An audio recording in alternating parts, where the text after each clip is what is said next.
আসসালামু আলাইকুম। আজকের ভিডিওতে আপনাদের স্বাগতম।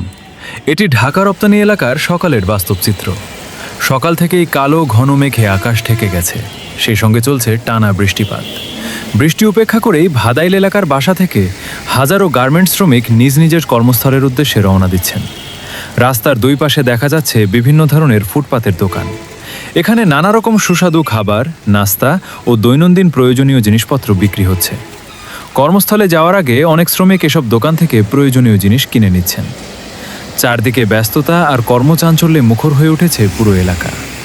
প্রতিদিনের মতো আজও হাজারো শ্রমিক সারিবদ্ধভাবে গার্মেন্টসের ডিউটির উদ্দেশ্যে এগিয়ে যাচ্ছেন। এটাই ঢাকা রপ্তানি এলাকার সকালের বাস্তব দৃশ্য। ভিডিওটি যদি আপনার ভালো লাগে তাহলে অবশ্যই লাইক, কমেন্ট ও চ্যানেলটি সাবস্ক্রাইব করে পাশে থাকুন। পরবর্তী আপডেট ভিডিওতে আবারও দেখা হবে। সবাই ভালো থাকুন। আল্লাহ হাফেজ।